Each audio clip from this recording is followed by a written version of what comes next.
Hello! Welcome back to the Funk Treatise 5th edition, the video readings of.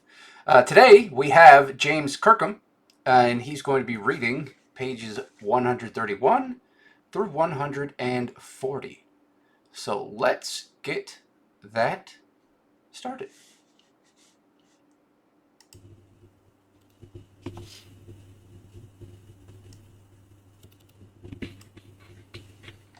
Hello there, my name's James Kirkham, and I'll be reading pages 131 to 140 to the Funk Treatise 5th edition.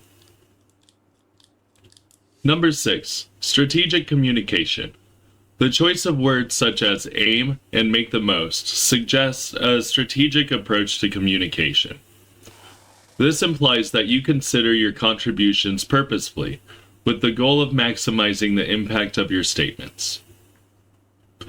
In summary, your statement reflects a dynamic and strategic approach to participating in conversations.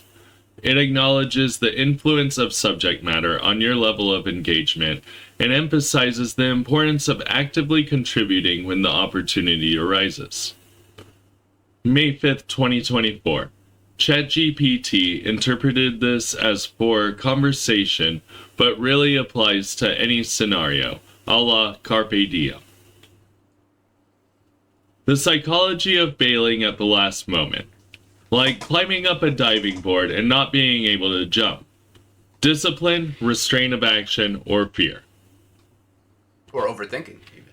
The phenomenon of bailing at the last moment, such as climbing up a diving board but not being able to jump, can be influenced by various psychological factors. Here are some potential explanations. Number 1. Fear of the unknown. The hesitation may stem from a fear of the unknown or uncertainty about the outcome. When faced with a decision or action, the mind may amplify potential negative scenarios, leading to an apprehension and reluctance. Number 2. Fear of failure. A fear of failure can contribute to the reluctance to take action. The individual might be worried about not meeting expectations, making mistakes, or facing the consequences of perceived failure. Number 3. Perfectionism. Perfectionistic tendencies can lead to a fear of making mistakes or not meeting high standards. The individual may delay or avoid taking action to prevent any perceived imperfections. Number 4. Anxiety or overthinking. Overthinking and heightened anxiety can create mental barriers that make it challenging to follow through with planned actions. The mind may become overwhelmed with concerns and what-ifs, hindering decisive action. Number 5. Lack of confidence. A lack of confidence in one's abilities or judgment can lead to hesitation. The individual may doubt their capability to handle the situation or believe they are not adequately prepared. Number 6. Decisional procrastination. The act of delaying a decision or action can become a habitual response. Decisional procrastination may result from an avoidance of making choices due to a fear of making the wrong one. Number 7. Inner conflict. There may be an internal conflict between competing desires or goals. This conflict can create a sense of ambivalence, making it difficult to commit to a specific course of action. Number 8. Self-doubt. Self-doubt and a lack of self-trust can undermine the willingness to take risks. The individual may question their abilities, judgment, or worthiness, leading to hesitation. Number 9. Lack of motivation. The absence of sufficient motivation or a clear sense of purpose can contribute to a bailing at the last moment. Without a compelling reason to move forward, the individual may struggle to overcome inertia. Number 10. Perceived consequences. Anticipating negative consequences or potential criticism from others can also be a factor. The fear of judgment or disapproval may lead to a hesitancy to take action. Addressing the psychology of bailing at the last moment may involve self-reflection, understanding the underlying fears or concerns, and developing strategies to manage anxiety and build confidence.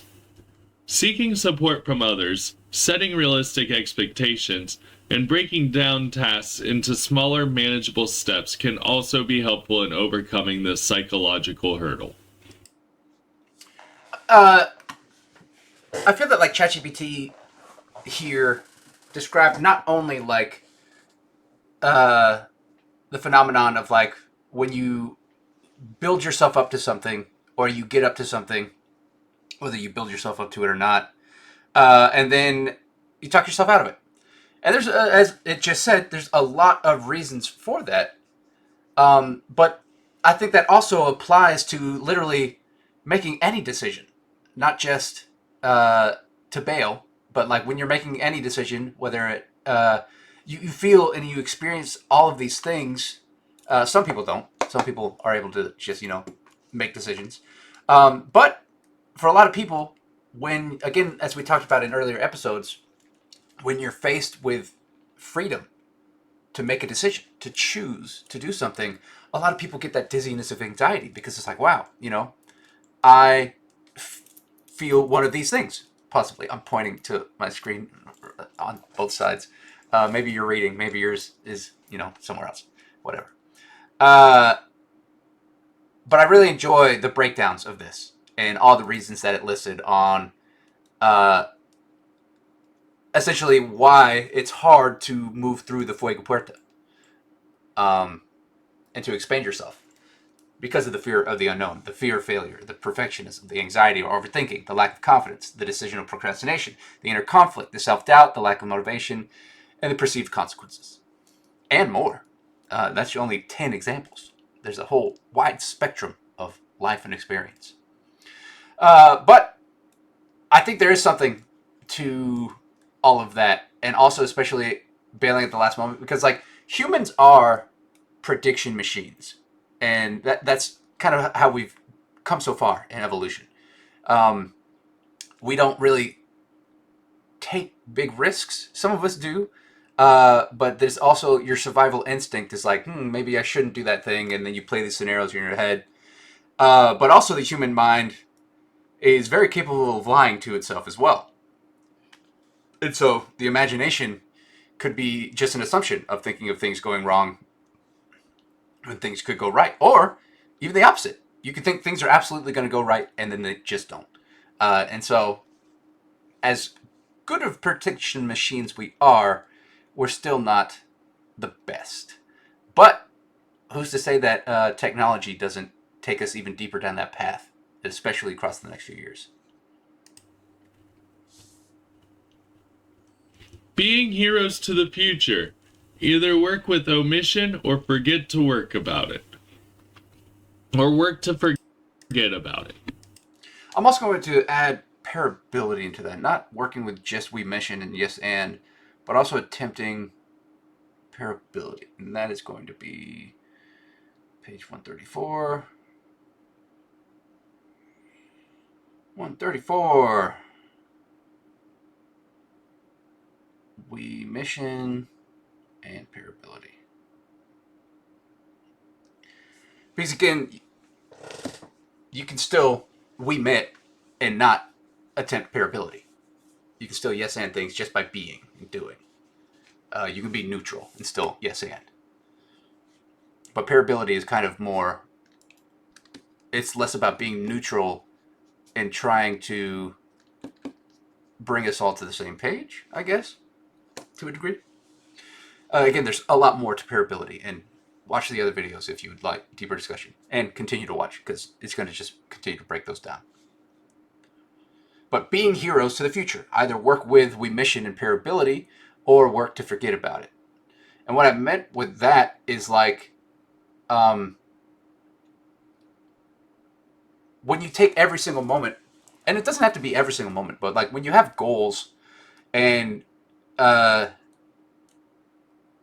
what's a better example? Like kind of like planting a tree.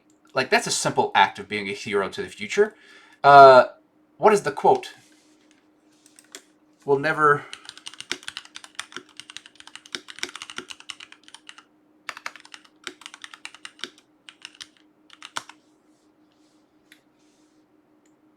A society grows great when old men plant trees whose shade they know they shall never sit in. And it's not just old men, it's anyone. A society grows great when you plant trees whose shade you know you'll never sit in. Um, and so that's kind of an example of what I'm getting at here is like either plant your metaphorical trees or do other good things that help the future that exist outside of yourself, and uh, expand the selfless and help the selfless move forward because you're not always going to be around. And so, whatever you can do to also help the future more than yourself, when you can and if you are able to do that, is very helpful. Or when you go to the opposite degree, like let's say you're someone who did terrible things or something like that, you know, whether intentionally or not, you're probably going to work to forget about it, or unless you're super proud of that. Like if you're a like a Nazi or something like that. But even some Nazis, chose to get out of that, to exit that life. Some do, some don't, you know. Uh, and that's just one example of many things. All right, let's keep going and see what ChatGPT has to say about that. Your statement suggests a dichotomy in approaching the idea of being heroes to the future. Either actively work with a mission to positively impact the future, or consciously choose to forget about it. Let's explore the key points. Number 1. Being heroes to the future.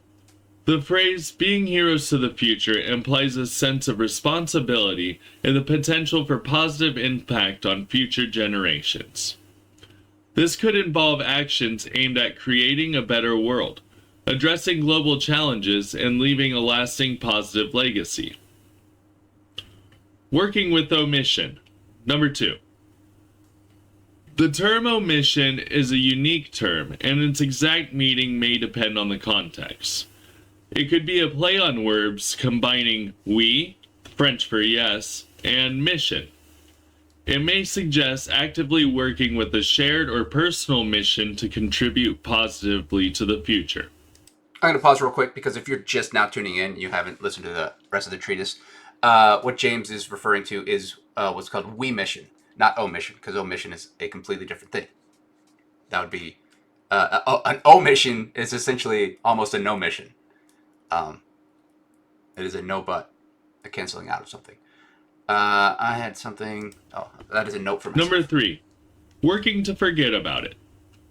The alternative perspective is choosing to consciously forget about the mission or responsibility to the future. This could imply a deliberate decision to disengage from thoughts or actions related to creating a positive impact on future generations. Number 4. Internal conflict or ambivalence. The dichotomy in your statement suggests a potential internal conflict or ambivalence regarding the sense of duty or responsibility to the future. It raises the question of whether individuals should actively pursue positive change or consciously distance themselves from such aspirations. And that's another thing that I meant by there. Not just work to forget about it if you're like doing bad things or not, but like sometimes people will even just work to forget that they should even attempt we mission or parability because they just don't want to. They're just like, no, I'm just gonna do my own thing. Which again, that's selfishness to a degree. Whether it could be good or bad selfishness. And again, these are just suggestions as well. They are not demands. Number 5. Individual agency and choice. The statement recognizes the agency and choice individuals have in deciding whether to engage with a mission for the future or to intentionally forget about it. This highlights the autonomy individuals possess in shaping their own sense of purpose and impact. Number 6. Ethical considerations. The concept of being heroes to the future introduces ethical considerations about the responsibility we bear for the well-being of future generations. This may involve reflecting on the consequences of our actions and decisions on the environment, society, and overall trajectory of humanity. In summary, your statement prompts reflection on the dichotomy between actively engaging in a mission to positively impact a future or consciously choosing to forget about such responsibilities. It raises questions about individual agency, ethical considerations, and the complexities inherent in navigating one's role in shaping the future. The Republic is with balance, co-expanding aside from democracy, to...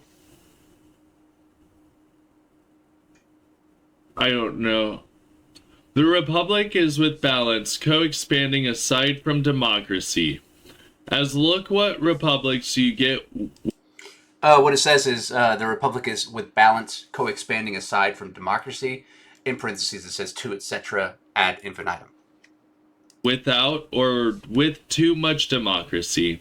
And what is a democracy's result if not eventually an idea or creation of many republics? Both and all existing within a greater hierarchical existence.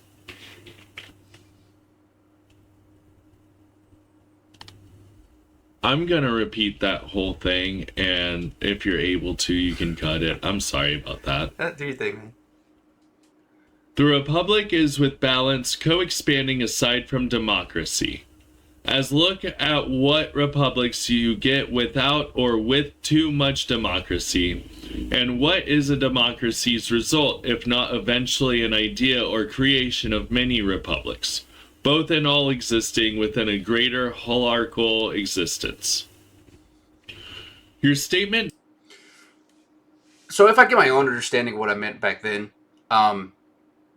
so a republic, when you have a republic or any form of a group of people and everything making decisions together and such, it's with balance, co-expanding aside from democracy, to etc. and ad infinitum. So not just democracy, but any other ways of handling a republic or other form of people.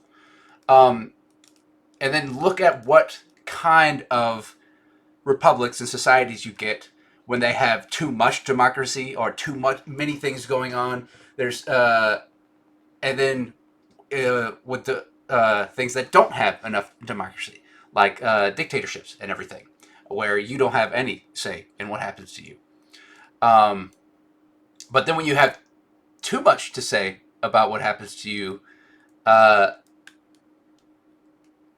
there's different results in things. I can't really give you a great result, but there might be some out there if you do some research. But we see how our democracy now is being taken advantage of, and how we take advantage of other people's democracy in other countries and everything. So what is it? As I say, what is the democracy's result if not eventually just an idea or creation of many separate republics, both all and existing within just all of this, just the divine republic, I guess. And so let's see what ChatGPT has to say on that. Delves into the interplay between republics, democracy, and a hierarchical existence. Here are the key points. Number 1, balance and co-expansion.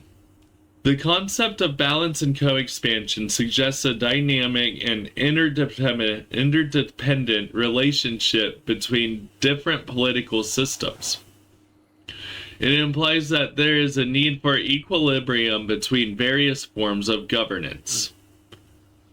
Number 2, republics and democracy. Your statement alludes to the idea that republics can exist both with and without democracy.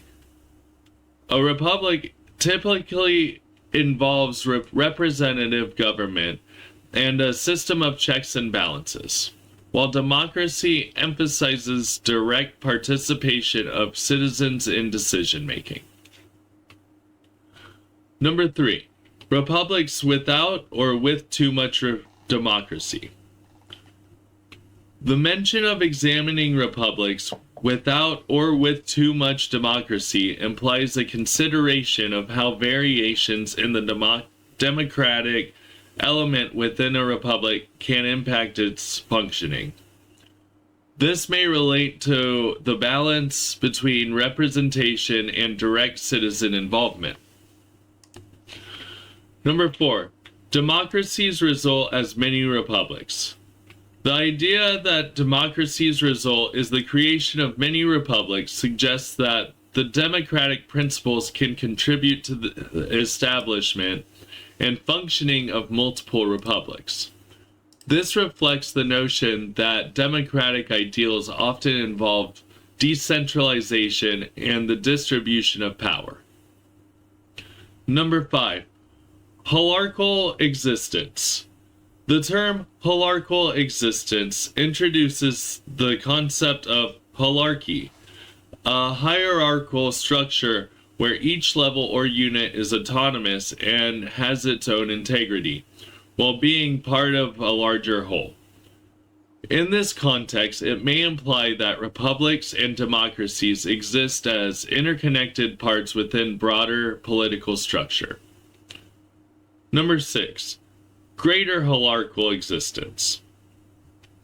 The reference to a greater holarchical existence suggests an overarching, interconnected system that encompasses various republics and democracies.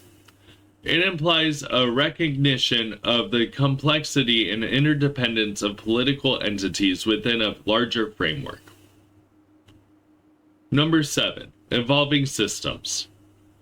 The use of etc. ad infinitum indicates a recognition of the potential for continuous evolution and expansion in political systems. The idea is that political structures may adapt and change over time, responding to the needs and dynamics of society. In summary, your statement explores the interconnectedness of republics and democracies within a holarchical existence. It highlights the importance of balance, examines the impacts of democracy,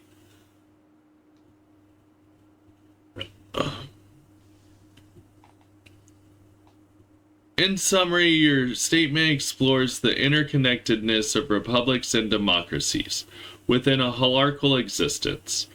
It highlights the importance of balance, examines the impact of democracy on republics, and suggests that political systems are part of a larger evolving framework.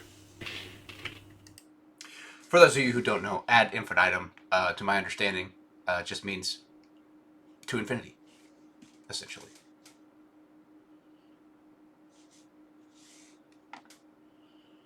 Ad infinitum and beyond.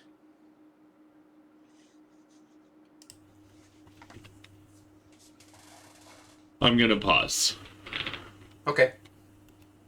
See you when you get back. The desire to be in co-successful realities and the effects of subjective success, or even imaginary or delusions of. I want others to succeed in the amount of success becomes a normalcy, and that whatever success means at that point, it will evolvingly be absolutely astonishing. Your statement reflects a desire for collective success, emphasizing the normalization and evolution of success within a community. Here are the key points. Number 1, desire for co-successful realities. The term co-successful realities implies a shared and collective experience of success. It suggests a vision where success is not limited to individuals but extends to the broader community or society. Number 2, subjective success. The acknowledgement of subjective success recognizes that the perception of success can vary from person to person. Success may have different meanings and interpretations for individuals based on their values, goals, and personal aspirations. Number 3. Imaginary or delusion of success. The mention of imaginary or delusion of success highlights the potential for subjective perceptions that may not align with objective reality. It acknowledges that individuals may have varying levels of self-awareness regarding their achievements.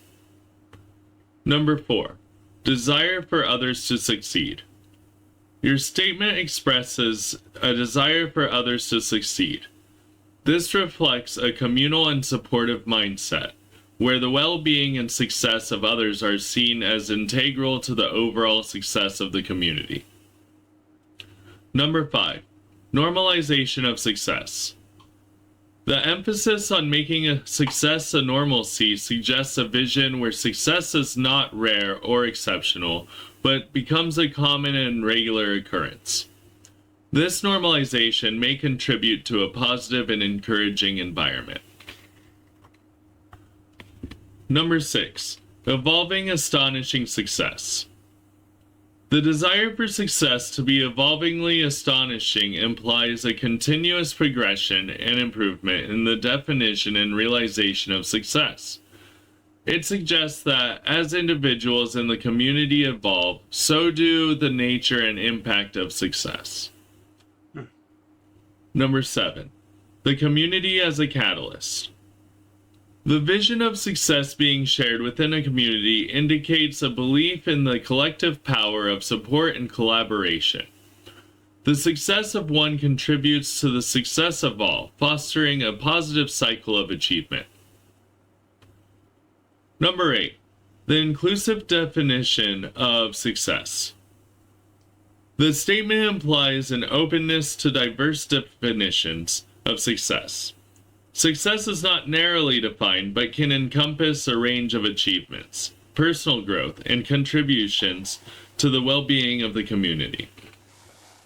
In summary, your statement conveys a vision of a community where success is not only subjective, but also collective and evolving and inclusive. It reflects a hope for a positive and encouraging environment where success becomes a regular and astonishing part of the shared experience. So that explained that pretty well on what I kind of meant there.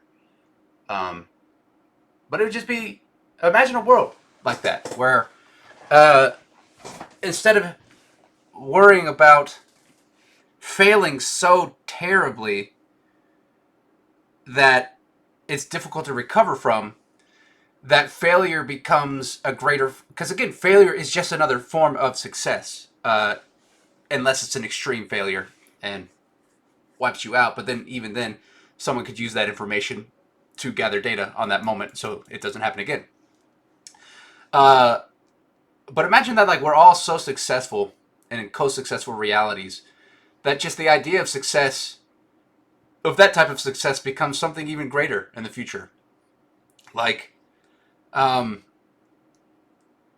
just to use an extreme fantasy example, like, imagine everyone could be millionaires, you know, like imagine, or like that money became this thing that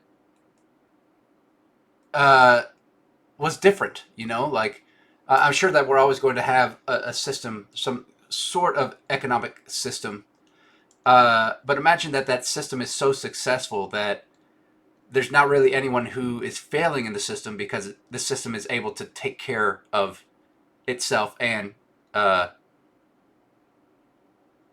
outside of it, I guess, the self and the self and the selfless. And I like that ending line, that it will evolvingly be absolutely astonishing, because we can't even comprehend that level of success at the moment.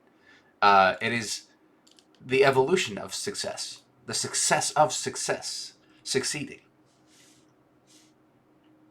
I would love to see that world. And we can make it. The entirety and beyond of reality, existence, funk, is a hyperpositional until experienced to be superpositional and then eventually observed as multipositional. Your statement delves into concepts related to the nature of reality, existence, and a dynamic shift from the hyperpositional to the superpositional, eventually leading to the multipositional states. Here are the key points. Number 1. Before it even gets into that, I'm just going to share my thoughts on what I meant by this. But the entirety of Beyond Reality, Existence, and Funk exists in this hyperposition. So superpositional means something that is in a state of both on and off, or is and isn't, until it is observed, right? And then when you observe this moment, it chooses a position. And then those positions can be multi-positional. They can change, or different things can be on, off, is, isn't, or in the spectrum of, But when you have all these superpositional things, that is this, what I mean, hyperpositional. Of just like what the next level of dimension of all of these superpositional things, what they exist in, of hyperposition. And there's probably even something beyond that, which is just further funk. Hyperpositional nature. The term hyperpositional suggests the state that transcends or encompasses a multitude of positions or possibilities. It implies a level of complexity or expansiveness beyond conventional understanding. Correct. Number 2, superpositional experience. The transition from hyperpositional to superpositional implies a shift from an abstract, potential state to a state of actual experience or existence. Superposition often refers to a quantum phenomenon where particles exist in multiple states simultaneously. Number 3, observation as a catalyst. The mention of observation suggests the act of observation or perception plays a crucial role in defining or determining the state of reality. In the context of quantum mechanics, observation is known to collapse superpositions into specific states. Number 4, multipositional observation. The term multipositional extends the idea of superposition, indicating a state where multiple positions or states can be observed simultaneously. This aligns with the principles of quantum superposition, where particles can exist in multiple states until observed. Number 5, dynamic nature of reality. The statement implies a dynamic and fluid nature of reality, suggesting that the nature of existence evolves and transforms based on observation or experience. This aligns with certain interpretations of quantum physics and philosophical concepts. Number 6, subjectivity and observation. The concept of observation introduces an element of subjectivity, where the act of observation influences the perceived state of reality. This aligns with the philosophical discussions on the role of consciousness in shaping our understanding of existence. Number 7, beyond conventional understanding. The use of terms like entirety beyond implies that the described concepts may transcend conventional understanding. It suggests a realm of reality or existence that goes beyond our traditional paradigms. In summary, your statement explores abstract and complex ideas related to the nature of reality and existence, drawing parallels to concepts found in quantum mechanics and philosophies. The interplay between hyperpositional, superpositional, and multipositional states reflects a dynamic and evolving perspective on the nature of reality as influenced by observation and experience. Well said. College until you can imagine the answer. The question must continue to be discussed. Your statement Hold up.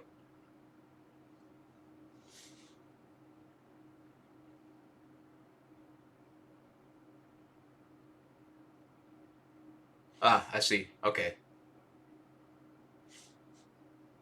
Emphasize Okay. So, in the fifth edition, just as James read, it says college until you can imagine the answer. The question must continue to be discussed. In here, in the seventh edition, the updated treatise, because I have the fifth edition over here and the seventh edition over here. Um, how I word it now is the importance of education and experience. As until you can imagine the answer, the question must continue to be discussed. A priori, a posteriori, a func, essentially. is the importance of continued discussion and exploration in education, particularly college. The idea is that as long as a student cannot imagine the answer, the discussion should persist. Here are the key points. And so this is why, not why, but this is another reason for this func treatise and for me to suggest parability in expanding forward, not just about this information, but about how we move towards forward through anything and everything.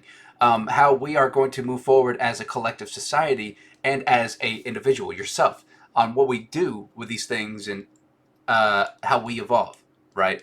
Uh, and right there, maybe you're already just like, oh, I don't know how we will do that. You know, you won't know. And so again, we must continue discussing that question of how to reach that until we can imagine a greater answer. And maybe we can't imagine that answer, but we can imagine something through these questions that lead to more questions that lead to more questions that eventually might answer something. Uh, Again, we're just building these stepping stones in this equation. Now, I do feel the need to for some of y'all to define a priori and a posteriori. I am still kind of confusing these two. I believe one is about like things that can be proven as true, and like what is a great simple one that's like because the definitions are a little confusing to the non-layman. Um, so give me a quick second.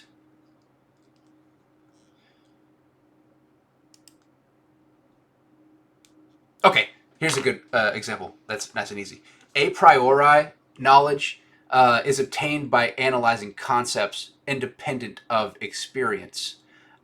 So it doesn't have to be something that you have to experience. It just is knowledge that happens. A posteriori means knowledge that has to be obtained through experience.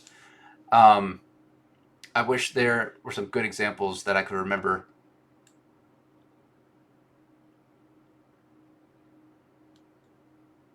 The example that this comment is leaving is you know that water is water a priori, that is virtue of experience. And you know that water is H2O as a posteriori, and that is by virtue of inquiry. But there's better examples out there. Um, I still find it a little confusing to explain because again, this is uh, I had always like seen these words in passing and stuff, but after reading Kant a few months ago to last year, I believe no, it was just earlier this year. Uh, Again, Kant was a pretty difficult read for me. It definitely was something that I did not understand on the first go through, and uh, while I do enjoy listening to a lot of talks about Kant and podcasts about Kant and everything, reading his own works um, definitely opened my eyes on how hard philosophy can really be to read. And so I'm glad that like, or at least I hope that my treatise is a little more accessible to someone who's kind of just dipping their toes in here. I know there's a lot of terms just like this right there, but I also leave these things in there with the goal that you're going to do what I'm doing now. On when you see something that you don't understand, pause the treatise and go look into that. Go seek further knowledge. Because there are a couple videos on YouTube that when I was trying to basically figure out what these two meant, and some examples of, there are definitely some on there that give you better examples on how to understand this. Hopefully that's helpful. Empower your students to be more authentic, impactful writers with Grammarly's comprehensive AI writing assistant. Hi guys, welcome to the Attic. My name's Mark Jago. I'm a philosophy at least. So here's a 2 oranges. Okay, you know what?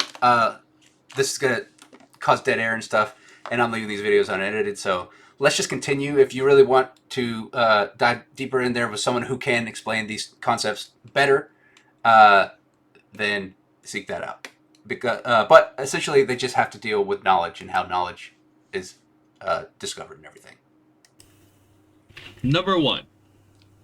Continued discussion in education. The statement suggests that the learning process, particularly in a college setting, should involve ongoing discussion and exploration. It highlights the dynamic and evolving nature of knowledge acquisition. Again, it's going to say college here, but I mean any education and experience. Number 2. Imagination as a benchmark.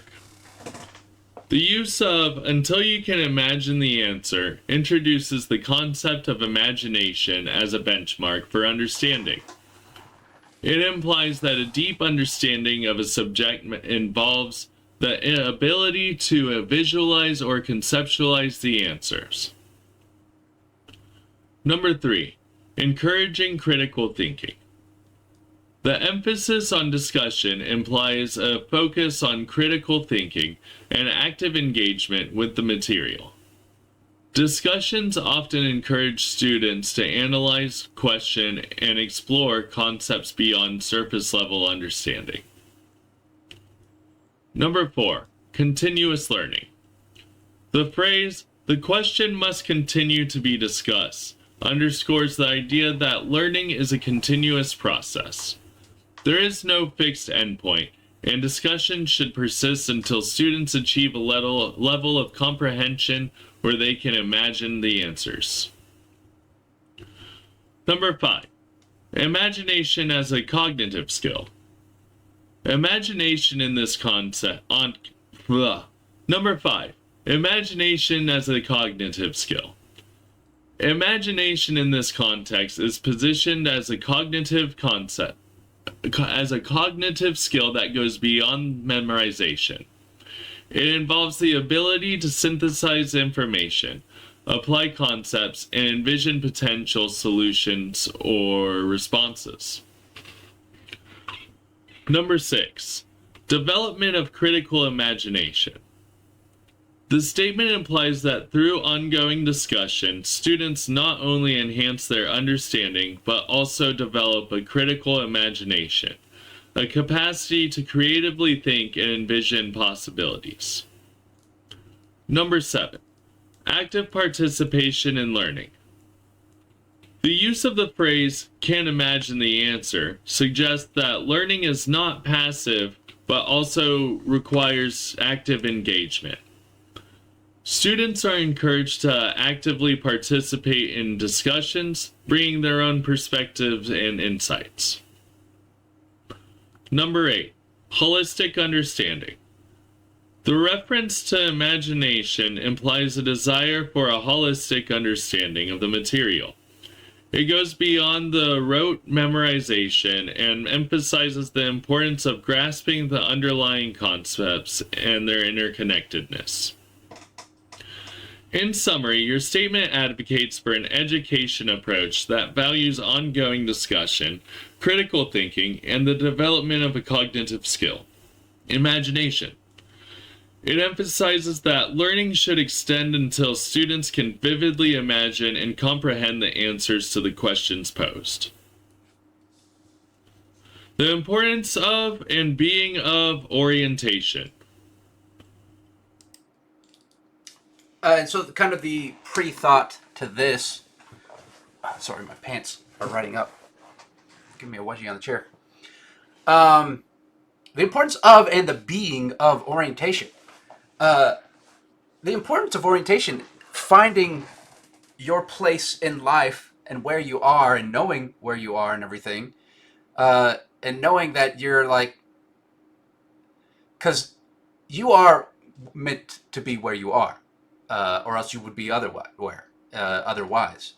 Um, and even when you're like, but like consider times when you are lost, right? Or you feel lost.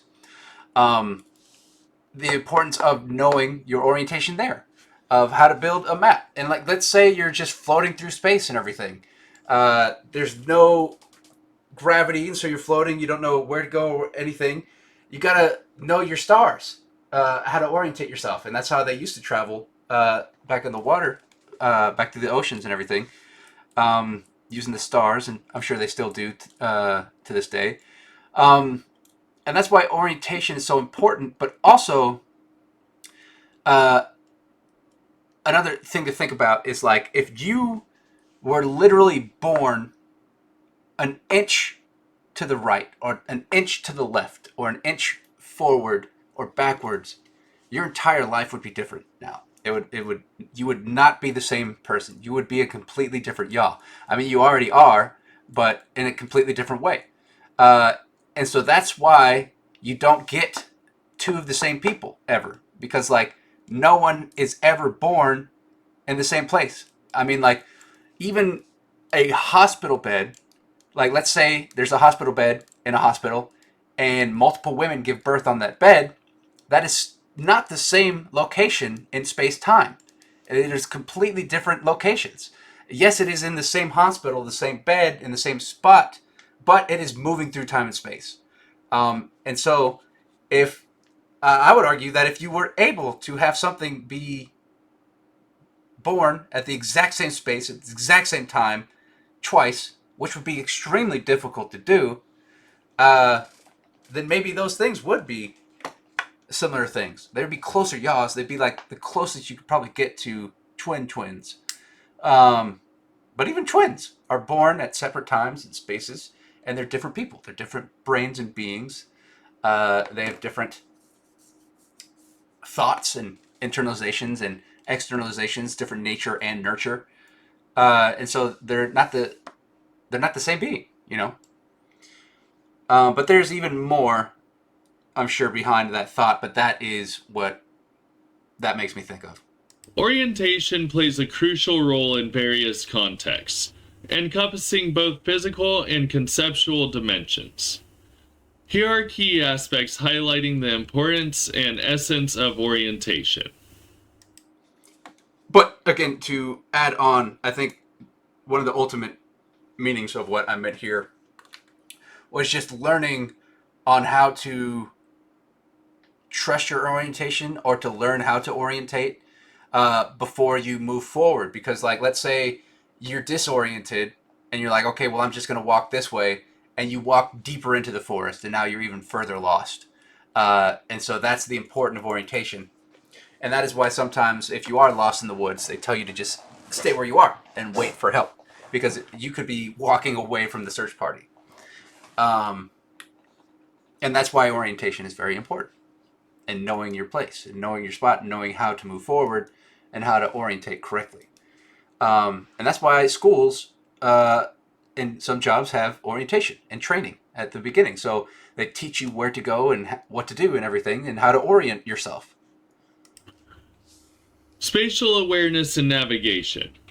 Physical orientation is vital for spatial awareness and navigation. It involves understanding one's position in relation to the surroundings, which is essential for effective movement and navigation. Number 2, new environments and adaptation. When entering a new environment, orientation helps individuals adapt and familiarize themselves with the surroundings. This is particularly important in This is particularly important in unfamiliar places, such as a new workplace or educational institution. Number 3, cultural and social orientation.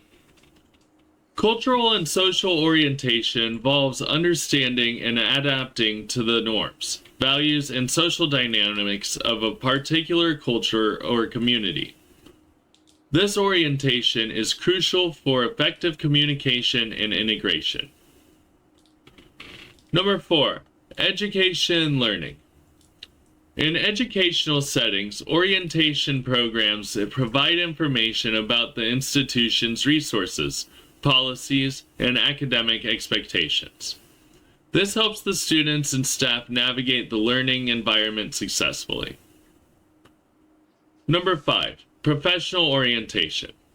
In the workplace, orientation is often conducted to introduce new employees to the organization's structure, policies, and procedures. It helps them acclimate to the work environment and fosters a sense of belonging. Number 6, personal development. Orientation isn't only external, it also has an internal dimension. Individuals may engage in self-orientation to better understand their values, goals, and personal identity, contributing to a personal development. Number 7, problem solving and decision making. A clear orientation provides a foundation for effective problem solving and decision making. When individuals have a strong understanding of their context, they are better equipped to make informed decisions. Number 8, goal setting and achievement. Knowing one's orientations in terms of personal and professional goals is crucial for setting a direction and working towards achievements. It involves aligning actions with aspirations and staying focused on objectives. Number 9, community and team integration. In group settings, orientation facilitates the integration of individuals into communities or teams. Understanding the group's values, goals, and dynamics is essential for collaboration and effective teamwork. Number 10, adaptability and resilience. A well-developed orientation enables adaptability and resilience in the face of change. Individuals who can orient themselves quickly to new situations are better equipped to navigate challenges and uncertainties. In essence, orientation is multifaceted, encompassing physical, cultural, educational, and personal dimensions. It serves as a foundational element for effective navigation, understanding, and integration in various aspects of life. Whether in new environments, social contexts, or personal development, a clear sense of orientation contributes to individual and collective success. So when you go through a Fuego Puerta or are even pushed through, it can be disorienting, you know? Now you're like, oh, I'm in this new environment outside of my comfort and everything. And if you continue to just be disoriented, then that is going to be uncomfortable. You're disoriented. And so the ability to adapt and acclimate and learn how to orient yourself is important. 1, I don't know what I can receive, but I know how to appreciate what I have been given. 2, I don't know what I am looking for, but I know what I look for is looking for me. 3, I don't know where I am, but I know this place has no limits. 4, I don't know where I'm from, but I know I have always been here. 5, I don't know where I am going, but I know who's with me. 6, I don't know who I am, but I know that what I am is more than me. Alejandro Jodorowsky. Alejandro Jodorowsky, I believe is the pronunciation. Um, and I just want to speak about Alejandro for a second. If you've never seen his movies, uh, they're very out there. They're very uh, strange movies. But I think of people who are connected to this funk, to this greater thing, and that just kind of understand it and it flows through them. Hodorowski. Uh, I think the Holy Mountain is such a good uh, painted picture of this quest of searching the Holy Mountain and everything. And I'm not going to spoil the ending because I recommend you watch it and feel the things that it makes you feel because it is a very non-traditional movie. It's very interesting. It is one of my favorite films. Uh, but again, Alejandro Jodorowsky, he's still alive. He's getting old. I think he's making another movie, and I'm extremely excited to see what it is and what it's about. Because his films are just these art pieces that are just poetic and dip into such a surreal abstract. It's kind of like if Dolly made films to a degree.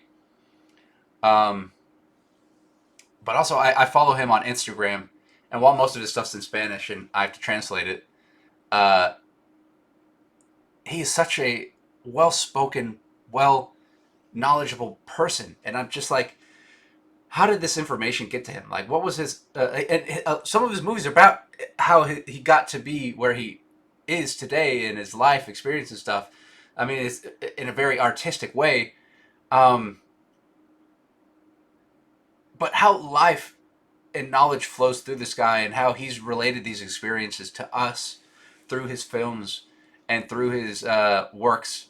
Um, he's also uh, there's a whole documentary on he was going to direct Dune before David Lynch did, uh, but his version of Dune was so detailed and would have cost so much money. He was actually even going to cast Salvador Dali in it to be a character, and Dali wanted $1 million a day to film. Uh, and so all this work went into this movie, and I highly suggest watching Hodorowski's Dune. Um, but essentially, like all of this work went into making this movie, and then the movie never happened because it had just been too expensive. It would have been an incredible film. It would have been the follow up to The Holy Mountain, uh, and again that the visuals and everything, just how beautiful that movie is. I think he would have made Dune. I think it would have been a spectacular. I think it would have been like, uh, I don't want to say bigger than Star Wars, but I think it would have been huge, um, huge and weird too. Um, but one thing that did come out of that is he took all of the stills and the frames and the story and stuff, and he went and he made his own graphic novel with an artist called Mobius, called The In Call, which I have bought recently and I haven't read it yet. But a lot of it and all the ideas from the Dune movie that he was going to make ended up influencing most of the sci-fi that you see today and in the past. It was hugely inspirational. Um, but I really enjoy this quote, and I really enjoy Hodorowski. Sorry to nerd out for a second about this guy. Um, but I definitely recommend, of all his movies, at least watch The Holy Mountain. Um, they're all going to be art pieces and everything, but I just really, really love what that letter says and how it reflects and how it still holds pretty true after even being a film from like the 70s, and how it really relates to uh, social structures and our societies, and how we treat each other and everything, and how we're taking advantage of, and how we take advantage of each other. Uh, there's just a lot of themes and a lot of things that it addresses. Again, highly recommend. But let's continue. Again, the quote is, I don't know what I can receive, but I know how to appreciate what I've been given. I don't know what I'm looking for, but I know that what I look for is looking for me. I don't know where I am, but I know this place has no limits. I don't know where I'm from, but I know I've always been here. I don't know where I'm going, but I know who's with me. And I don't know who I am, but I know that what I am is more than me. And so even though it's this all, I don't know my orientation in this thing, but I trust that I will find that this orientation will find me and orient itself, and then that would orientate me. Essentially, kind of faith in the funk. Let's see what ChatGPT has to say about that. The quotes by Alejandro Jodorowsky expresses a sense of humility, openness to the unknown, and a profound connection to existence. Let's explore the key themes in each statement. Number 1. Appreciation for what's given. The first quote reflects gratitude and appreciation for the things received, even when the specifics are unknown. It emphasizes the ability to value and be thankful for what one has. Number 2. The mutual search. The second quote introduces the idea of the mutual search. What one looks for is also seeking them. This suggests a reciprocal relationship with the things, experiences, or knowledge one seeks in life. Number 3. Limitless place. The third quote speaks to the idea that the present place or moment has no limits. It conveys a sense of boundless potential and expansiveness in the current state of being. Number 4. Eternal presence. The fourth quote touches on the concept of eternal presence. Despite uncertainty about one's origin, there's a recognition of a continuous existence, suggesting a timeless connection to the present. Number 5. Guided journey. The fifth quote expresses a sense of assurance in the journey, acknowledging that even though the destination is unknown, there is a companion or a guiding presence along the way. Number 6. Beyond the individual identity. The final quote explores the idea that the individual identity is transcendent. It suggests that one goes beyond the limitations of personal understanding, hinting at a broader, interconnected existence. These quotes collectively convey a perspective that embraces the mysteries of life, acknowledging the limitations of individual knowledge while celebrating the profound interconnectedness with the universe.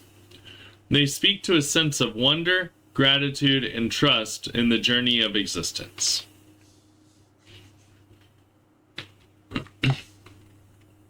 One may act in faith of their morals and here I changed one for a... Okay, I'll let him read and then I'll read what I've changed to. ethics of what they believe God would want put into action, faith of funk. God would want you to take action in their place, and funk knows that you will no matter what. The conintio and holarchy of nature and consciousness.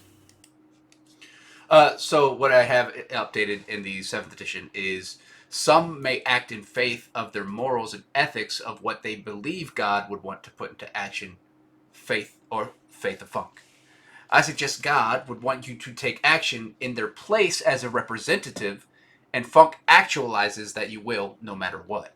That's the conjunction, the conjunctio and holarchy of nature and consciousness.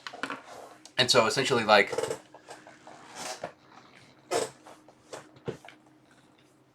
to just do what you do and to have faith that what you're doing is is the right choice.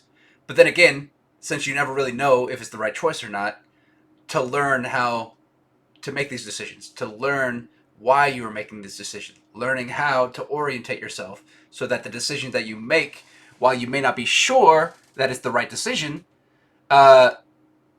when you build up this strength and you work on these things and you get better at making decisions, then those decisions usually turn out in your favor more and more. even when you are jaculasting and exploring the unknown. Even just to use jazz as an example, I'm about to sneeze. But when you're playing jazz or music, sorry, it's coming, but it's not. When you to play music, if you want to improvise jazz and everything, you can absolutely do that with no experience, right? And it's going to sound like this, weird made up jazz thing, like the boop bop boop boop boop boop bop boop boop boop. That's even with a bit more experience. I'm talking about like someone hitting random notes on a piano that don't know really kind of what they're doing. They're just like jazzing out, right? Versus someone who puts years and years into studying how to play piano, and now they can like improvise all these things that like you can tell the different level of skill and ability and stuff with practice. And so that's why again, practice making habit. And so some put their faith in their morals and ethics of what they believe God would want to put into action, and that's faith of funk. And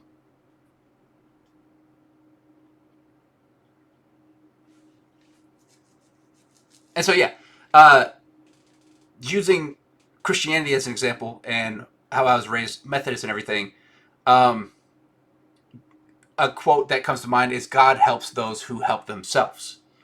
And so God doesn't necessarily want you to speak for them, but God also wants you to speak for them as yourself, as a representative. And then to take that representativeness, because funk actualizes that you're going to do that no matter what. And then again, practice it so that you can jazz to a much higher level of skill and ability. And if you don't, then you're just, again, you're sitting here just picking random notes. And there's nothing wrong with that. That's still a lot of fun to do and everything.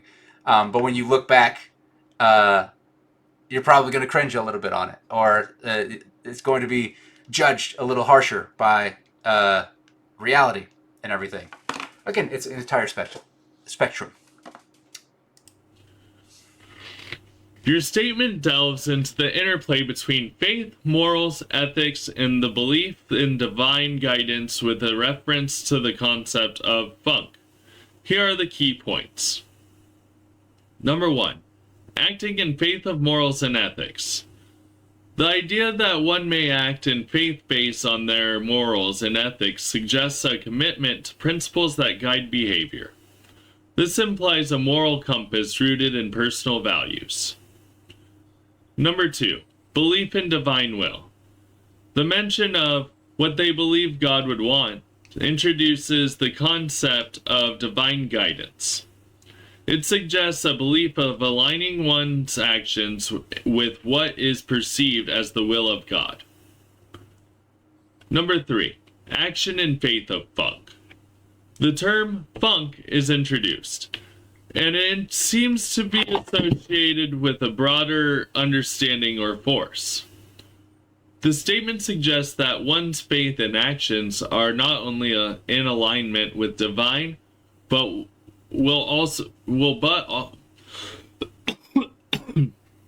excuse me. Number 3. Action and faith of funk. The term funk is introduced, and it seems to be associated with a broader understanding or force. The statement suggests that one's faith and actions are not only in alignment with divine will, but also in tune with this broader concept of funk. Number 4. Divine and funk's expectations. The notion that God would want you to take action indicates a sense of expectation from the divine. Simultaneously, the statement proposes that funk knows you will take action regardless of the circumstances, emphasizing a certain inevitable in alignment with this broader force. I'll pause there because there's a thought brewing in my mind.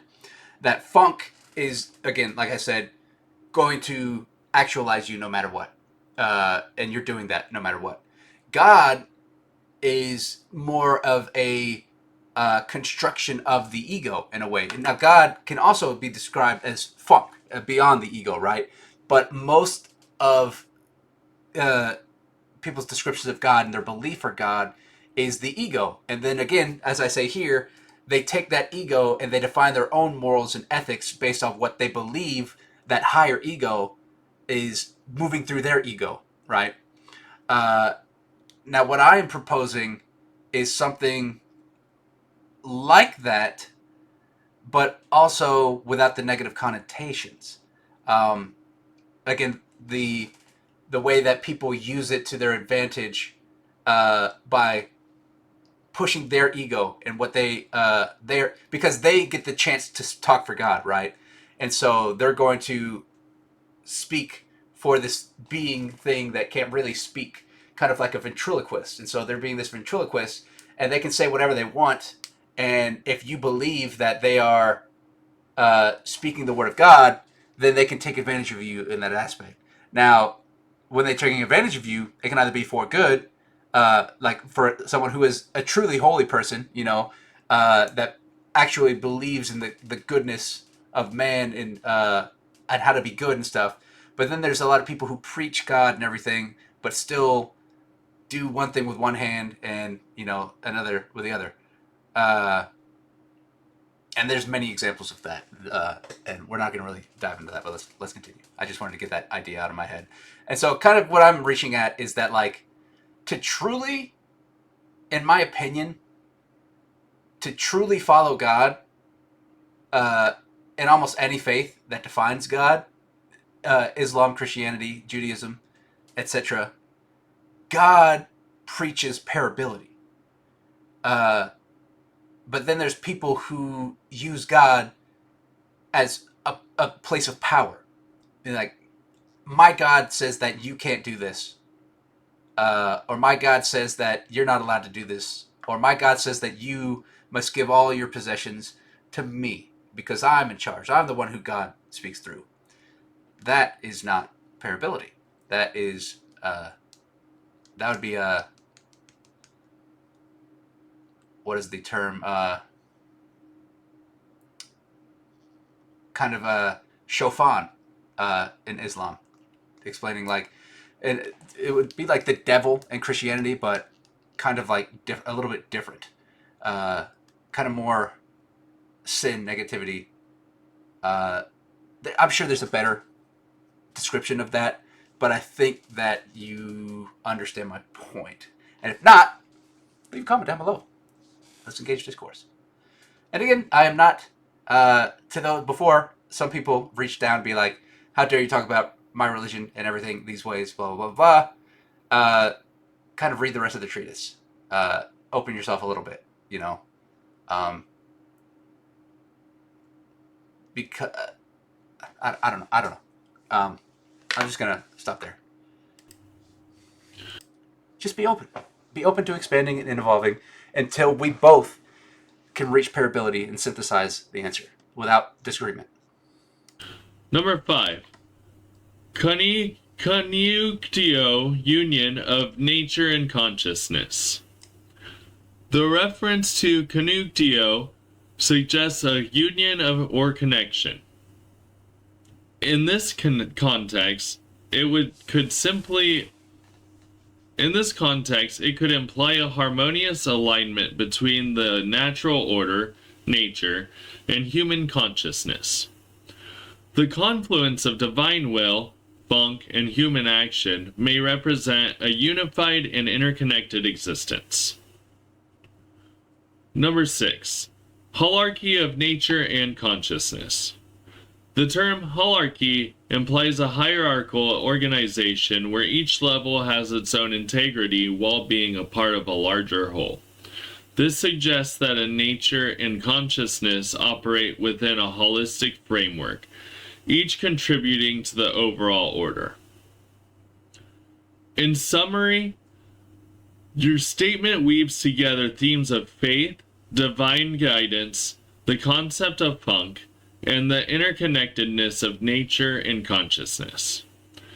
It reflects a perspective that sees human actions as part of a larger unified existence guided by the personal morals, ethics, and a belief in divine will or funk. To kind of pause and go back to adding a little bit more on there. If anything that I say about religion offends you or anything, I am here to listen to what you have to say, no matter what it is. I'm going to hear you out and do that wholeheartedly and try to reach that parability. What I have experienced, and what a lot of others have experienced, is that the other side coming after me is much more attached to that side and very less likely and willing to hear what I have to say, or even engage in that communication. Now, again, there's the good ones who are willing to do that. No matter how strong their faith or opinions are in any religion, there are those who are still open to knowledge and everything. The knowledge does not dismiss your faith, but some people believe that it does. And again, it's a whole spectrum of things. But again, for anyone listening that wants to talk about anything, I am here to hear you out, to attempt parability, to attempt communication, and I will do that continuously. Unless, again, you are hurtful or harmful, and a boundary must be established. But then in that event,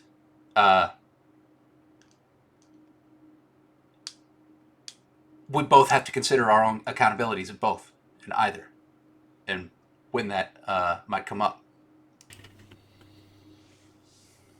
The relations of trans, autism, and neurodivergence.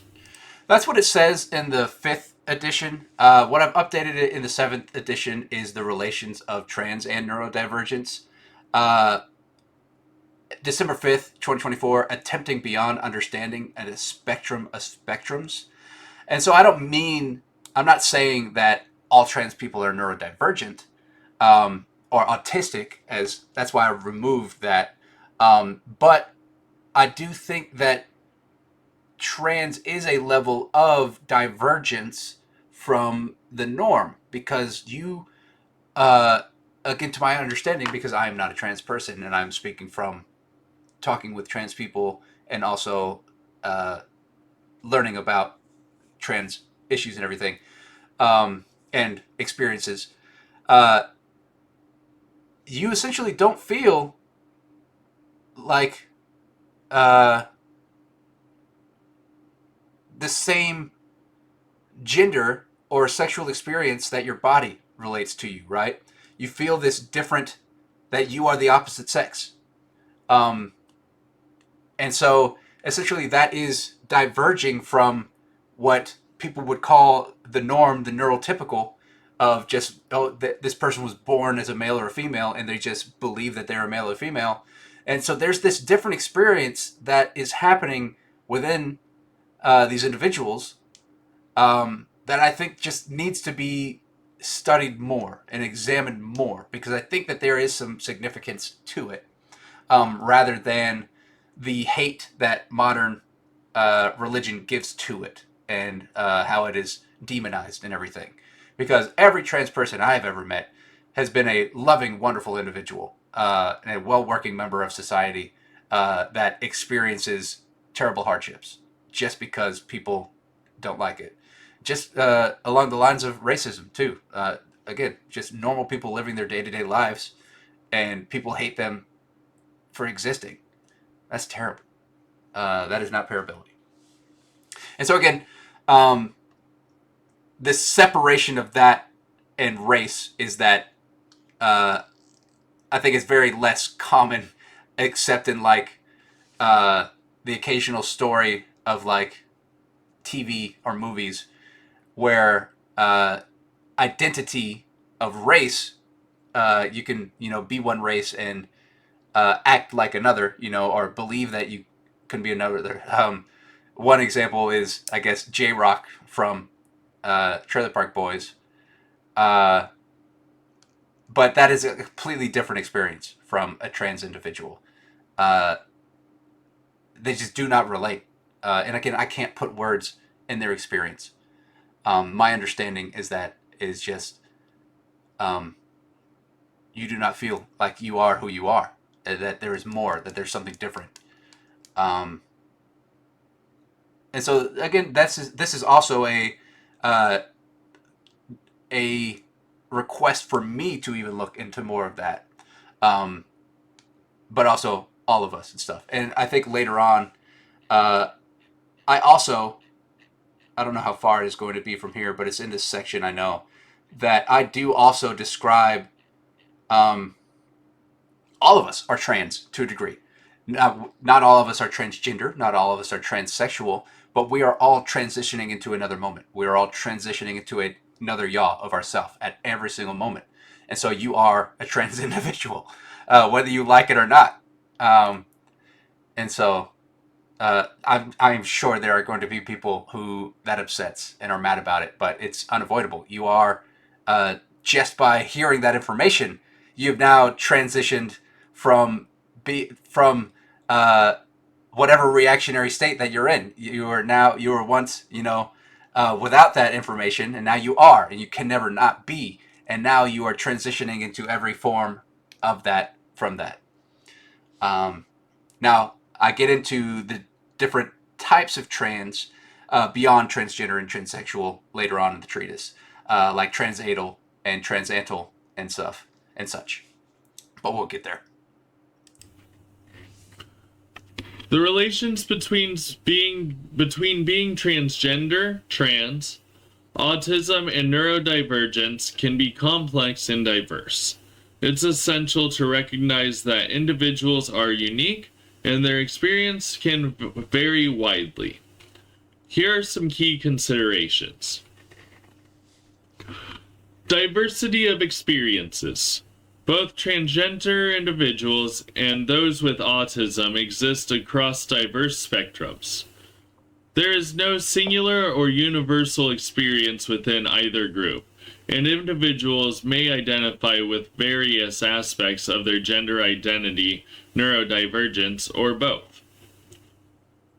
Number 2, overlap of identities. Some individuals may identify both as transgender and as neurodivergent, experiencing an overlap of identities. This intersectionality can influence how individuals navigate their understanding of self, relationships, and society. Again, just to clarify, I am not saying that all transgender people are autistic or neurodivergent, but another reason why I did have this thought was that just about every trans person I know, and even uh, meet online and such, are neurodivergent or a level of autistic. Um, but again, autism does not mean neurodivergence, and neurodivergence does not necessarily mean autism. ADHD is a neurodivergence. Um, there are many forms of these things, and that's why it is. There's no singular or universal experience within either group or any of these things. Um, but I just thought that that was interesting. There's no set proof on that except my own uh, observations with the people that I know, and that's not the entire trans community. But I just thought that that was an interesting connection, um, of essentially like being right-handed or left-handed. You're still a normal functioning person whether you have either.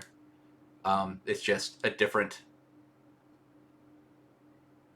us becoming. I don't know how well to put that. It's just a different form of each of us and how we be and are. And who is to really say that that is wrong? Usually as we've found that these ideas are just built in hate and misunderstanding. And so again, I suggest pairability to branch us forward, to where we can work together, and even uh, that we can work together to a higher degree. Number 3, social and sensory considerations. Autistic individuals may have unique social and sensory experiences, and these aspects can intersect with their gender identity. For instance, Navigating social expectations related to gender may present additional challenges or unique perspectives for neurodivergent individuals. Number 4. Gender identity exploration.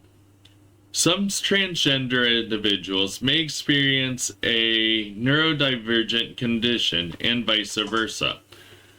Exploring and understanding one's gender identity and or neurodivergence may involve unique considerations and personal journeys. Number 5. Support and understanding. Support networks and understandings are crucial for individuals who identify as transgender and neurodivergent. These individuals may face additional challenges related to acceptance, social interactions, and accessing affirming healthcare. And this, again, it's not an exact reason why, but I think a reason is essentially because, like, the whole world isn't necessarily run by neurotypicals, right? But neurotypicals are the ones who basically can, fit in and blend in more well because they're neurotypical. Their brain just works no matter what. Whereas, just as it's stated, those transgender and neurodivergents have to have support networks and everything at this current time because the world is not built for them. The world is kind of built against them. The neurotypical world and even the sociopathic world is basically saying, like, you shouldn't exist. You are a problem here, and we need to delete you. And I think that is the problem, not the neurodivergent or the unneurotypical. Number 6. Identity expression. Neurodivergent individuals may express their gender identity in ways that differ from social norms. Understanding and respecting diverse forms of identity expression is important, recognizing that there is no single right way to be transgender or neurodivergent. Number 7. Advocacy and awareness. Advocacy efforts often highlight the importance of recognizing and addressing the unique needs and rights of individuals who are both transgender and neurodivergent. Raising awareness about the intersectionality of these identities contributes to a more inclusive and supportive society. Number 8. Individual autonomy. Respecting individual autonomy is crucial. Some individuals may prioritize certain aspects of their identity over others, and their journey may involve navigating societal expectations while embracing their authentic selves. It's essential to approach discussions about the relations between being transgender, autistic, and neurodivergent with sensitivity, openness, and a commitment to understanding the diverse experiences of individuals. Listening to the voices and perspectives of those with lived experiences in these intersections is vital for fostering a more inclusive and supportive environment. How to parent suggests to kids and teens what to do and not to do when it comes to anything and everything. And what I mean by that is, I personally have never been a parent, but my first job for 6 years was in daycare. And also, I have a niece and nephew now. And you see the difficulty of, like, you being one with or even without experience, but having the experience of age and life, when you're trying to suggest or to tell a kid or a teen something, how do you best communicate that? Because it is pretty difficult, because they don't understand. They think that they know everything. And I even remember being a teenager who, I know I didn't know everything. And I was very highly aware of that I didn't know it all. But I believed my ability to be beyond itself, kind of the Dunning-Kruger, you know. And just the slap in the face you get as you get older, looking back and just being like, what an idiot, you know, like to do that.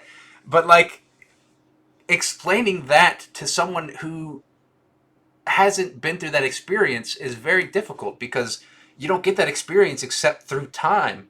And you can share this information like I'm doing now, but will it be received, and how well will it be received? And just how to do that is what I'm kind of questioning here. Parenting involves a delicate balance of guidance, support, and fostering independence. Here are some general strategies for parents to suggest what to do and not to do when it comes to various aspects of life for kids and teens. So here comes ChatGPT giving parenting advice. I don't know if I can't remember how well it relates to what I'm asking, but it's just going to give advice about how to communicate with teens and kids. Suggestions for what to do. Number 1, encourage open communications. Create an environment where your children feel comfortable sharing their feelings, their thoughts and concerns. Open communication builds trust and allows for constructive discussions. Number 2, set clear expectations. Clearly communicate your expectations for behavior, responsibilities, and academic performance. Be consistent with these expectations to provide a sense of structure. Number 3, teach decision-making skills. Help children and teens develop critical thinking and decision-making skills. Guide them through the process of weighing pros and cons, considering consequences, and making informed choices. Number 4, promote independence. Foster independence by gradually giving age-appropriate responsibilities. Allow them to make choices and learn from both successes and mistakes. Number 5, model positive behavior. Children are often learned by observing. Model the behavior you want to see in them. Demonstrate kindness, empathy, and responsibility in your own actions. Number 6, encourage goal setting. Teach the importance of setting and working towards goals. Help them define short-term and long-term goals in various aspects of life, such as academics, extracurricular activities, and personal development. Number 7, provide emotional support. Be there for emotional support. Let them know it's okay to express their feelings and that you're there to help them navigate challenges. Number 8, promote healthy habits. Encourage a healthy lifestyle, including balanced nutrition, regular exercise, and sufficient sleep. Explain the importance of self-care for overall well-being. Suggestions for what not to do. Number 1, avoid overprotection. While it's natural to want to protect your children, avoid excessive overprotection. Allow them to face challenges and learn from experiences. Number 2, avoid micromanaging. Give them room to make decisions and learn from their actions. Avoid micromanaging every aspect of their lives, which can hinder their sense of independence. Number 3, refrain from comparisons. Avoid comparing your children to others. Each child is unique, and comparisons can create unnecessary pressure and affect self-esteem. Number 4, don't disregard their opinions. Respect their opinions and perspective, even if they differ from your own. This fosters a sense of autonomy and encourages open communication. Number 5, don't react impulsively. If your child makes a mistake, avoid reacting impulsively or with anger. Use such situations as opportunity for learning and growth. Number 6. Avoid excessive criticism. While constructive feedback is valuable, avoid excessive criticism. Focus on encouraging positive behavior and acknowledging their efforts. Number 7. Don't ignore mental health. Pay attention to their mental health. Don't dismiss signs of distress or emotional struggles. Seek professional help if necessary. Number 8. Avoid imposing unrealistic expectations. Be mindful not to impose unrealistic expectations on your children. Recognize and celebrate their individual strengths and interests. Remember that parenting is an ongoing process, and it's important to adapt your approach based on your child's age, personality, and unique needs. Building a supportive and nurturing relationship lays the foundation for positive development. So again, I'm not a parent, but I do agree with a lot of these things. Having been a child myself, having worked with kids and children and teens, I agree with a lot of these things.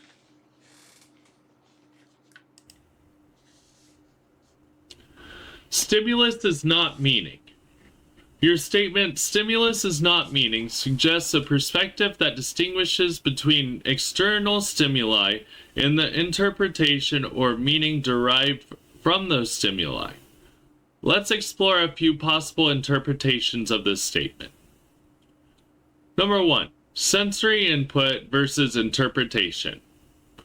The statement might emphasize the distinction between the raw sensory input or stimuli that individuals receive from their environment and the subjective meaning or interpretation that they ascribe to those stimuli.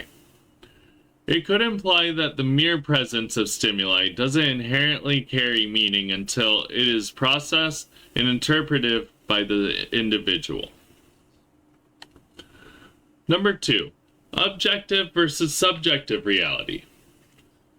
It could reflect a philosophical perspective that separates the objective reality, external stimuli, from the subjective reality, meaning or interpretation.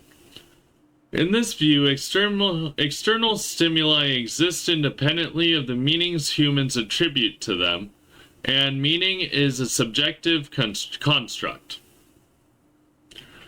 Number 3. Neutrality of stimuli. Another interpretation could be that stimuli themselves are neutral and lack of inherent meaning. The meaning is assigned by individuals based on their perceptions, experiences, and cognitive processes. This perspective aligns with the idea that meaning is a product of subjective interpretation. Number 4. Cognitive processing. The statement might highlight the role of cognitive processes in assigning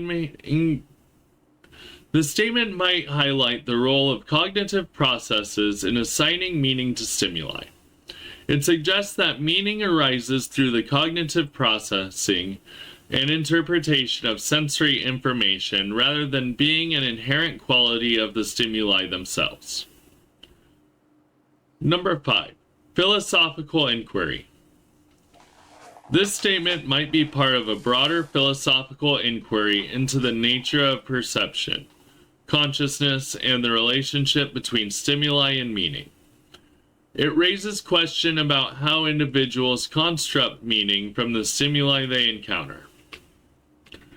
In summary, stimulus is not meaning seems to prompt the contemplation on the distinction between external stimuli and the subjective meaning attributed to those stimuli.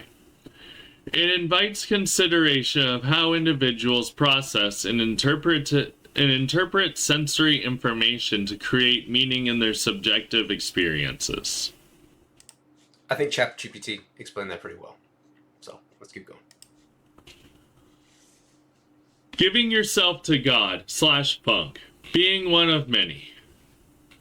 The phrase giving yourself to God/funk, being one of many, appears to suggest a spiritual or existential perspective emphasizing unity and a connection to something greater. Let's explore a few potential interpretations. What I mean by this is knowing that you are one of infinity, right? Rather than feeling small and powerless because you're just this speck, you're just this little dot, this atom within this shirt. You're, even smaller than that in this grand scheme of everything. And so give yourself to it in a way.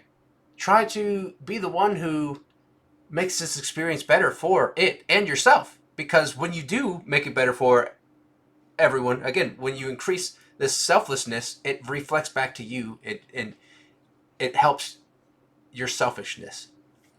And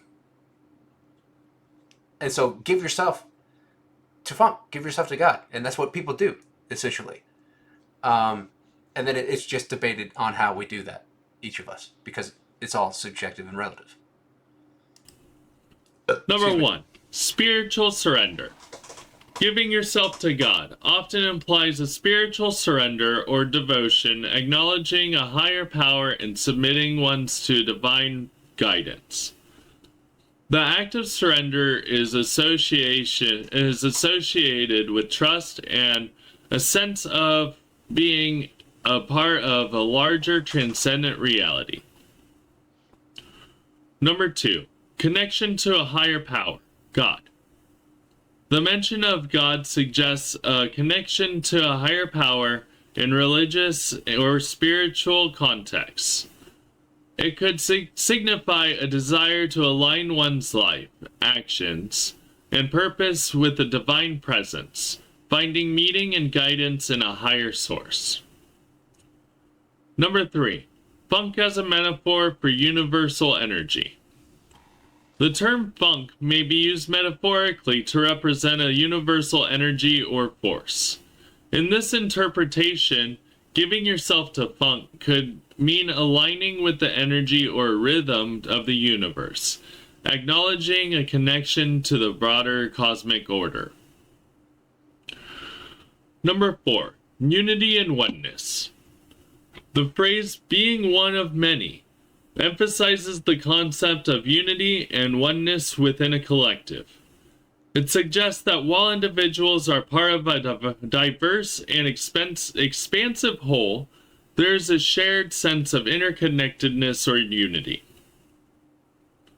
Number 5, embracing diversity. The notion of being one of many also implies an acceptance of diversity and a recognition that the individual identities contribute to the richness of the collective experience. It encourages a sense of community and shared existence. Number 6, existential unity. On an existential level, the phrase may reflect that a perspective Number 6, existential unity. On an existential level, the phrase may reflect a perspective that transcends individuality and ego. It could signify an understanding that despite individual differences, there is a fundamental unity that connects all existence. Number 7, harmony with existence. Giving yourself to God/funk might be seen as an act of seeking harmony with existence, whether through a religious or a more broadly spiritual lens. It involves aligning one's intentions and actions with a higher purpose or a universal order. Number 8, balance of individuality and unity. The phrase suggests a balance between individuality and a collective unity. While being one among many, there is still a recognition of personal agency and identity within the larger tapestry of existence. In summary, the expression seems to convey a sense of spiritual surrender, unity with a higher power, or universal energy, God/funk, and an acknowledgement of being a part of a greater whole. It reflects themes of connection, oneness, and the harmonious integration of individual existence within a broader context. And that is pages 131 through 140. And I think that also was a great description by ChatGPT on that. And again, it's so interesting seeing how well spoken ChatGPT is just about these small concepts that I fed to it. This one being like 2 little mini sentences, and it being able to give me 8 examples and a summary. I think that there's something to that. So let's see what James has to say about the pages that he read. Overall, I believe the text was very informative and opens the mind to different perspectives and stuff. Thank you. I really like the psychology of bailing at the last moment. They teach you a lot of that during cognitive behavioral therapy, and I think that's a really good thing to put in there. That's something that I've struggled with a lot and work on pretty regularly. The being heroes to the future, I really like that section as well. Especially today, I feel like we're wrapped up in ourselves and not what we can do for our fellow man or for our future. And so I feel like this kind of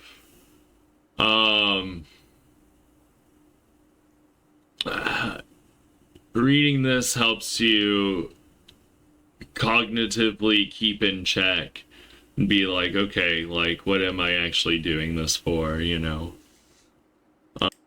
That kind of feeds back into, I did have one last thing to say about the giving yourself to God funk. Because there are people, and why I separate God and funk as 2 separate things are because there are a lot of people who are averse to the idea of God, right? That this being kind of thing may or may not exist, right? This thing that we've described it to be, right?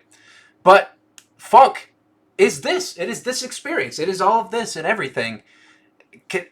And yes, you may deny it in some ways, but it is, you may deny it in the way that I describe it, right? But it is undeniable to you that you exist within this thing that is beyond yourself, right?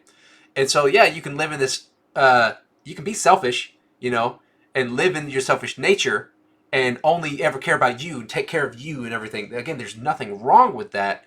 But when you expand outside yourself and you start helping others build gardens and plant trees, then there's just a different level of impact, you know, rather than you, there's a bunch of examples that you could give. But again, the entire spectrum is, I can't explain everything. But I hope that you see kind of what I mean. Let's see. The Republic is with balance, and aside from democracy, I didn't really understand that, but I'm also not too political. It was a hard read. I think this question isn't worded well. I need to redo this one. I would go back. I personally would go back and reread and try and dissect to try and understand it more, just based off of the rest of what I've read. Same with the co-successful realities. That was a lot to unpack. So I would like to dissect that more at a later date. I think by giving examples might help. I need to formulate something like that. Again, I need to learn how to imagine the answer. I like the idea of reality existence funk is hyperpositional until experienced. It's just a different way of thinking. I really like the way that was presented. Thanks. The college thing, I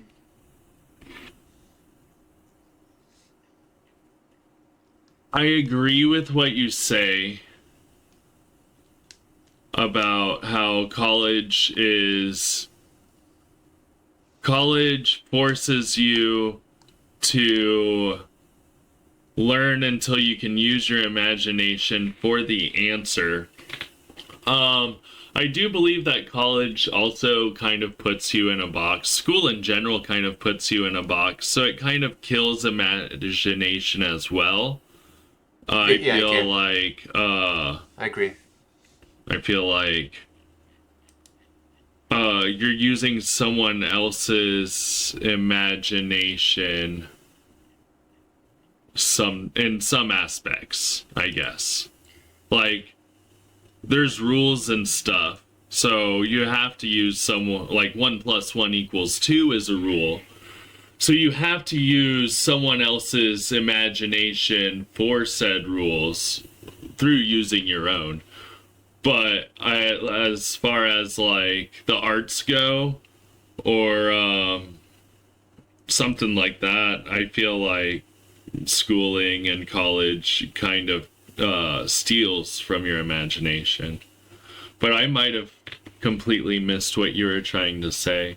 No, not really. Again, that's why I've changed it from, instead of college, it's just the importance of education and experience, whether that be education in school or outside school. I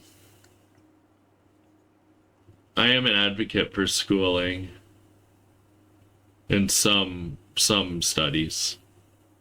The importance of and being of orientation. I think this is saying stay grounded. Like, kind of.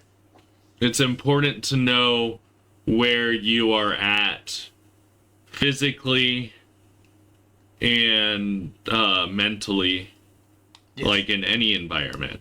Mm-hmm. It helps you stay present. I like that one. Thanks. This is probably my favorite one. I don't know what I can receive, but I know to appreciate what I've been given. And I like that whole quote. Number 1 really stood out to me.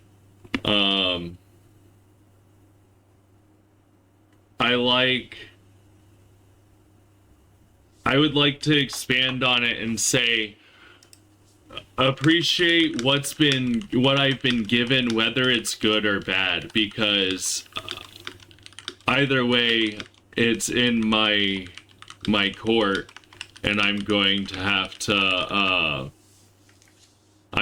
to deal with it. So, like, even the conceptualized bad, I would say, I try to appreciate, because I'm either going to grow from it or I'm going to learn from it. Either way, I'm going to have to deal with it. So I might as well make the best of it. But I really liked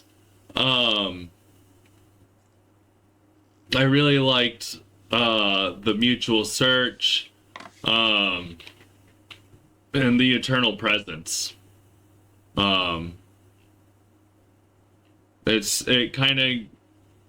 The eternal presence kind of touches on the last topic that you brought up with orientation, and that's just kind of like knowing who you are, your orientation in this world. And I think that flowed really well. Thanks. What? Also, as a pause, I cannot remember which movie that this is from. I should have quoted the movie as well. I think it's Endless Poetry, if I'm not mistaken, and if that's even the title of the movie.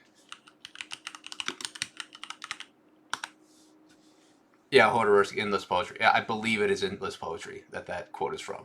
I could be mistaken though. One may act in faith of their morals and ethics, of what they believe God would want to put into action. God would want you to take action in their place. Funk knows that you will no matter what. I like that this kind of says that I didn't really understand this, I'm not gonna lie. I think this is saying that God expects you to take action, whereas Funk just knows you will. And You're getting there. But additionally, how not that God expects, but how we expect God to expect us. Because again, God is this kind of thing that we have kind of put to name, whether God exists or not, right? And what you have faith in is God, and what you have faith in God to be, I guess, is a better way to word that. But I see him formulating this idea. this is one I would have to dissect on a later basis as well. You basically got it, pretty much. There's a lot to unpack in these 9 pages. Boy, is there, yeah. The relations of trans, autism, and neurodivergence.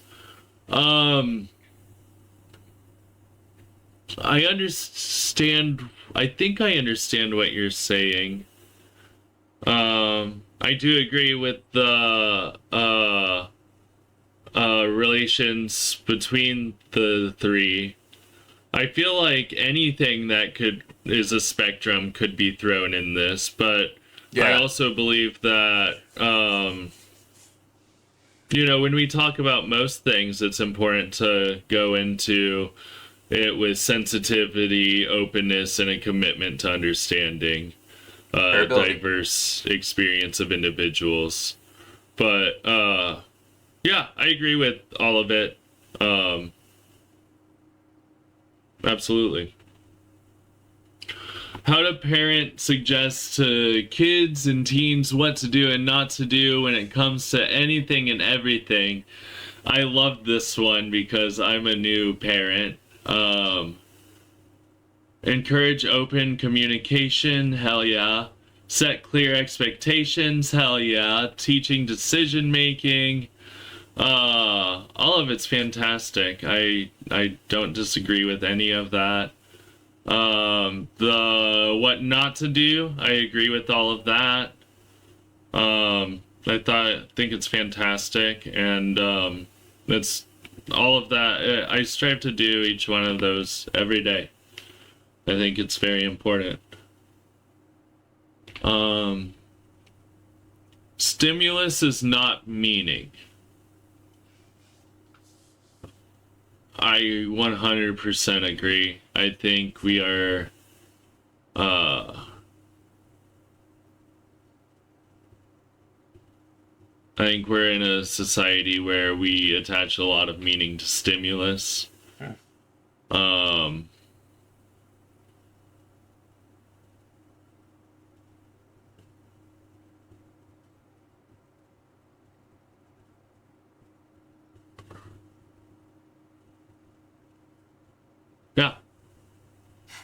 I don't really have anything to add or say about that. Like, I think you hit the nail on the hammer about it. I think a lot of like anxiety and depressive disorders today, maybe not a lot, but like a good deal are spawned on from like putting meaning into stimulus. Giving yourself to God / funk being one of many. I like this one because even if you're not a religious individual, it allows you to become one of many and like seek a higher power or accept a higher power. I'm not sure if I'm communicating that right. In a way, but not a higher religious power, but the higher power of the universe and everything. How that is way, yes, more powerful and expansive than we are, and just being a part of that, or even just socially as a group, being a part of, like even just having a friend, if it's just one friend, being a part of that and building that relationship and friendship, rather than if it's just a friend that you have just for the sake of friendship and you take advantage of this individual. That's not being one of many. I mean, kind of technically, yes, it is, but it is not. Uh, it's selfish. Again, you're treating focused more on the self rather than the selfless. Because if you take care of that friend, then in effect, hopefully that friend takes care of you, unless they're also more focused on the self than the selfless. Then that just comes down into, is that a great friendship at all? But then extend that to groups. Uh, if you just isolate yourself and you're like, it's all me all the time, you know, again, I'm not dismissing that experience, but uh, just imagine how life could be, or continue to question it until you can imagine the answer. Um, and that's an important thing because, you know, we're all just grains of sand that take up a whole beach, you know, like we have to look out for our fellow man, and be one of many. And yeah, no, I look forward to reading the rest of this. I had a blast reading the 9 pages I did, I hope you do. and I'm excited to continue. So thank you for the opportunity. I'm sorry it's late, and I hope you have a great day. I had deadlines when I hired all these people to try to get them, you know, a little more urgent on submitting a thing. The first one was I gave like a bunch of months, and then I didn't want to go over the year. Uh, I don't know why y'all need to know this, but I guess I'm sharing to be open and transparent. But just, you know, deadlines. Deadlines are important, or else I would have never gotten these videos back. And definitely in the first round, when I hired the first 30 people, um, I think I can't remember how many it was. I think I'm pretty sure I got majority back. But I think it was like 12 people or so that either couldn't do it or ghosted me completely, and just they agreed to this thing, and then every message that I sent them just went to whatever ears, whatever that term is, deaf ears. Um, and so that's the end of that thought, at least. But that is also the end of this video.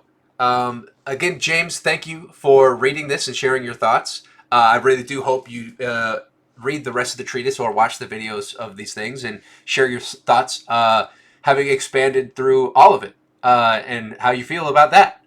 Um, yes, it's agreed. It's a lot to process. It's a lot to think about and handle, especially these pages here with the ChatGPT, because chat it's giving so many examples of everything, and it's also just a lengthy. It's very dense as well.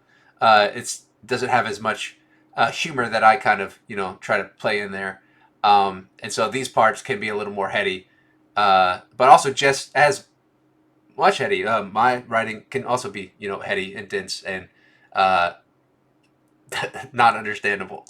And so, hand in hand, pot calling the kettle black. Uh, that's it. Once again, I said it before, said it again. James, thank you for your reading and sharing your thoughts.